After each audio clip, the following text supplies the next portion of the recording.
Jorge era un taxista de 45 años que llevaba una vida simple, casi monótona. Desde el amanecer hasta la noche, recorría la ciudad al volante de su viejo taxi, escuchando música criolla en una radio que apenas sintonizaba. Su pequeño departamento lo recibía en silencio cada noche. No tenía familia cercana y se había acostumbrado a la soledad, a los pasajeros que subían y bajaban sin dejar más que el eco de una puerta cerrándose. Ese día en particular parecía idéntico a todos los demás. El tráfico era moderado. Las calles estaban húmedas por una garúa persistente y la música acompañaba el ritmo lento de la ciudad. Jorge esperaba en un semáforo rojo, perdido en sus pensamientos, cuando unos golpes desesperados en la ventana lo sacaron de su trance.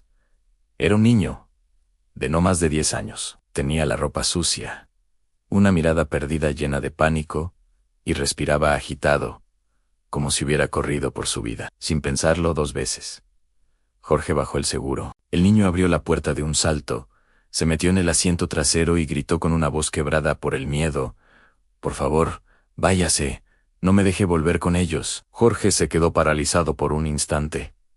¿Quiénes eran ellos? ¿De qué huía ese pequeño?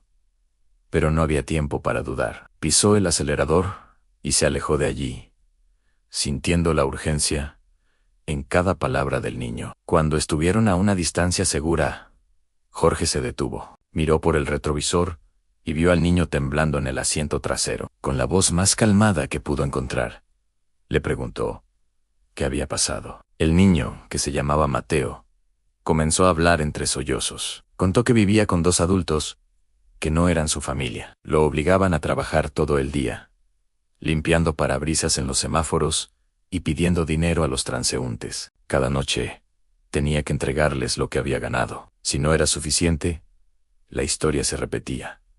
Lo golpeaban y lo dejaban sin comer. Una rabia fría y una impotencia profunda subieron por el pecho de Jorge en este hombre, acostumbrado al silencio y a no involucrarse. Sintió que no podía, que no debía mirar hacia otro lado. Miró a Mateo a los ojos a través del espejo y le dijo, con una firmeza que ni él mismo se conocía: «No te preocupes, ya estás a salvo conmigo». Lo primero que hizo fue llevarlo a un pequeño restaurante y pedirle un plato de sopa caliente. Mateo comió con una voracidad que le rompió el corazón a Jorge. Era evidente que no había comido bien en mucho tiempo. Con el estómago lleno y sintiéndose un poco más seguro, el niño pareció calmarse. Después de comer, Jorge no lo dudó.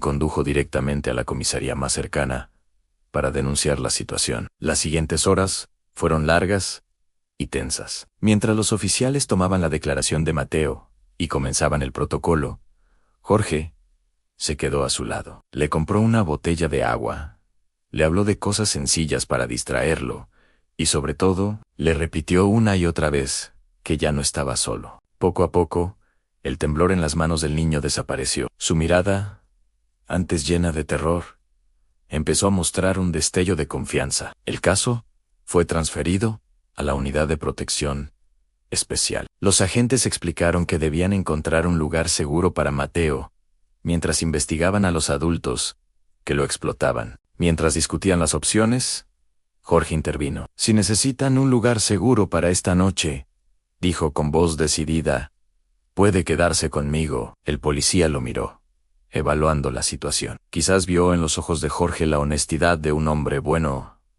Finalmente aceptó. Esa noche, por primera vez en mucho tiempo, Mateo durmió en una cama limpia, abrigado con una frazada tibia. Jorge le preparó una cena sencilla, y por primera vez en años, su pequeño departamento no se sintió tan vacío. El silencio ya no era de soledad, sino de paz. En los días que siguieron, Jorge se convirtió en la sombra de Mateo.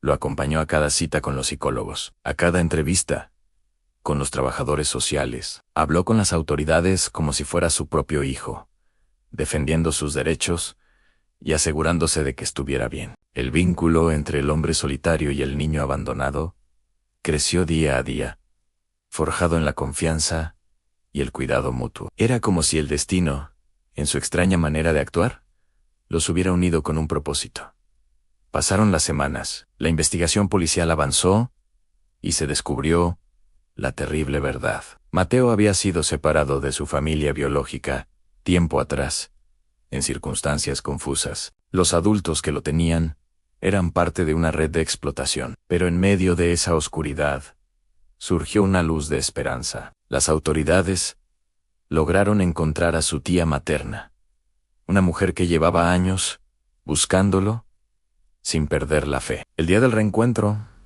fue en una pequeña oficina de los servicios sociales. Cuando la tía entró y vio a Mateo, el tiempo se detuvo. Corrió hacia él y se arrodilló, abrazándolo con una fuerza que contenía años de angustia y amor. En Mateo, mi niño, susurró entre lágrimas.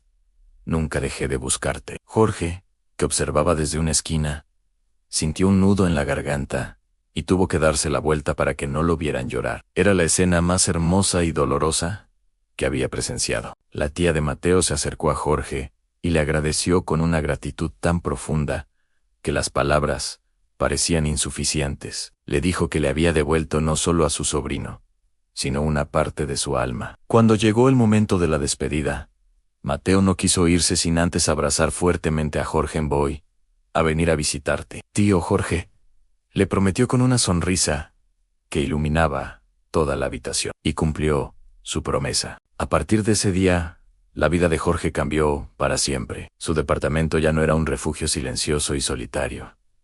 Algunos fines de semana, una pequeña voz tocaba su puerta. «¡Tío Jorge! ¡Traje pan para el desayuno!», decía Mateo, entrando con la confianza de quien llega a su casa. Aquel niño que apareció una tarde de lluvia, golpeando desesperado la ventana de su taxi, no solo encontró un salvador, sino que también le dio a Jorge una nueva razón para vivir, una familia que nunca supo que necesitaba. Jorge aprendió que, a veces, los actos de bondad más inesperados son los que nos rescatan a nosotros mismos. Y así, el taxista solitario descubrió que el destino más valioso que podía tener no era un lugar en el mapa, sino un lugar en el corazón de un niño. Gracias por acompañarnos en esta historia. Recuerda que un pequeño acto de valentía puede cambiarlo todo. Si te ha conmovido, no olvides darle like y suscribirte para más relatos que nos recuerdan el poder de la bondad.